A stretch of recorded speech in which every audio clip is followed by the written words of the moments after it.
Welcome to Facts TV News, where everything is true. 59-year-old woman reportedly stabbed to death by brother in St. Anne. A 59-year-old woman was reportedly stabbed to death by her brother in Tickets District in Discovery Bay, St. Anne on Saturday. The deceased has been identified as Lynette Bradley of Tickets District, Discovery Bay in the parish. According to the lawmen, around 5:30 p.m., Bradley was attacked by her brother, who allegedly stabbed her several times. Police sources told reporters that when residents learned of the incident, the brother was set upon by an angry mob who inflicted several wounds to his body. The police were called to the scene, and the brother was rescued from the mob and Bradley taken to hospital, where she was pronounced dead. The brother remains at the hospital under police guard. A motive for the killing has not been ascertained. Mechanic charged over St. Thomas knife attack. A 22-year-old mechanic from St. Thomas has been charged with one with intent following a fight with another man in the Eastern Parish last month.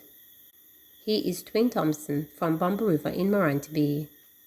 The incident took place in the community of Cottage Pen on July 29. The Morant Bay police say about 2:30 a.m. an altercation developed between Thompson and the complainant when it is alleged Thompson used a ratchet knife to stab the complainant to the left side of his abdomen. The man was assisted to the hospital, where he was treated and released. On August 9, Thompson turned himself into the police, where he was charged after being questioned in the presence of his attorney. The police say a court date has not been finalized. Taxi operator robbed of licensed firearm at funeral in St. Anne. A 71-year-old taxi operator was robbed of his firearm after leaving a funeral Saturday afternoon. The brazen incident occurred in broad daylight on the premises of the Runaway Bay Tabernacle Church along the Runaway Bay Main Road in St. Anne, police reported. Information reaching the reporter is that around 2:30 p.m., the elderly man has just left a funeral inside the church and was about to enter his motor car when he was approached by a man. Police said the man pulled a firearm, held up and robbed the operator of his licensed Glock pistol with a magazine containing 12 9mm rounds. The gunman then escaped on foot in the area. A report was subsequently made to the police and an investigation was launched. Jamaica graduates 210 volunteers for a community mental health intervention. Jamaica now has the benefit of its first batch of Problem Management Plus PM Plus graduates, as the Ministry of Health and Wellness moves to bolster community-based mental health interventions island-wide. The 210 volunteers, who are from communities and faith-based organizations, graduated from the program as PM Plus providers 162 and supervisors 48 on Thursday. PM Plus was developed and is supported by the Pan-American Health Organization PAHO. It's designed to bring in mental health support services to communities, meeting people where they are, while providing them with the tool and space to overcome adversity that can impact their mental wellness. Also, at the graduation, PAHO donated $4.2 million worth of 40 tablet computers to the program. The devices are to support the data collection, monitoring, and evaluation as the program is rolled out in the communities. We are, at a lasting payment attention to an issue that we are in public health have known has been a critical issue for many years. It brings me with great encouragement to have so many people committed to this important public health topic, said Mr. Steele, PAHO representative to Jamaica and the Cayman Islands.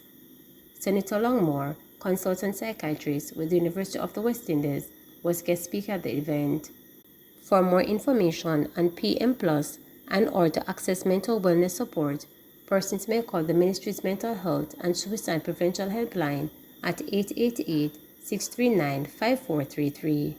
The survey Jamaica released in July said 64 suicides were recorded in 2022, moving up from 51 in 2021. Maize accounted for 90.6% of victims. Conroe Regional Hospital transfers A&E wait era back indoors. Persons seeking treatment at the Conroe Regional Hospital now have a more comfortable environment to wait as they access care.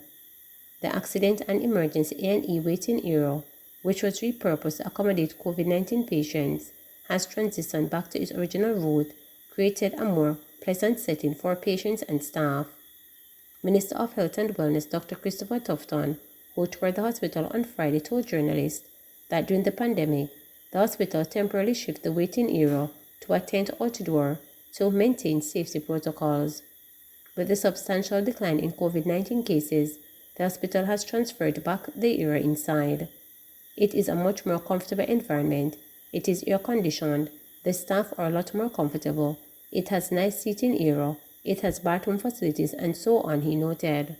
So while people still have to wait, as in the case in all A&Es, they can wait in a more comfortable setting, he pointed out. It's something that I think we're happy for. I'm happy for the staff and the people who are using it, Dr. Tufton added. Meanwhile, the minister said the redevelopment of the hospital, located in Mount Salem, St. James, is in the home stretch. Cabinet has approved the final phase of the project, which entails the building of ward spaces, operating theatres and a new A&E and more. We're on the home stretch. It's still a long stretch. It is not quite a sprint. We will get to a point shortly when things will become a little more obvious in terms of the completion of the process, Dr. Tufton noted. He further noted that the transformation taking place will not only benefit patients but also the staff who use the facilities. The minister said the improvements reflect a commitment to quality healthcare delivery. JDF operated 30% below capacity in 2022. Manchester for next recruitment drive. Up to December 2022, the Jamaica Defence Force JDF was operating at almost 30% below capacity, a situation the Army has been seeking to address through a series of recruitment exercises across the country. The 2022 Economic and Social Survey Jamaica said that the overall strength of the JDF as of December 31 increased by 1.5% to 7,604. That figure comprised 7,027 persons in the regular force and 577 members in the reserve force. However, the report indicated that the regular force was 28% below its establishment size of 9,760, which was set in 2018. The reserve force was almost 80% below its target of 2,866. The JDF does its basic recruitment through the Jamaica National Service Corps, which up to December last year had 860 persons. That was 60% below the target number of 2,162. The JDF announced a recruitment event for Manchester to be held on August 16. The Army is seeking persons to join as soldiers and officers. Meanwhile, the ESSG report said in 2022, the JDF did receive and process 18,158 non-specialist applications and 250 professional entities applications, of which 927 were accepted across all categories.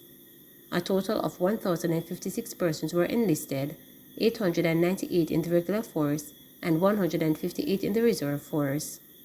There were 11 persons who moved from the reserve force to the regular force, 3 persons who moved from the regular force to the reserve force, and 491 from the JNSC to the regular force. The report said 1,026 persons were discharged from the JDF, some 467 left through termination of engagement, and 133 whose engagements are completed. 9 soldiers died. As the ESSG reported indicated that the JDF Air Wing conducted 383 flights, of which 19 were casualty evacuations, 3 were medical evacuations, and 13 search and rescue operations. The Coast Guard conducted 21 search and rescue operations, which saved 69 lives. The Coast Guard also seized 6 fishing vessels and recovered 1,247 kilograms of conch. Government has invested billions in dollars to modernize the JDF in recent years. Some $5 billion was spent on projects and equipment acquisition for the financial year ended March 2023. The ESSG report was done by the Planning Institute of Jamaica. It was released in late July.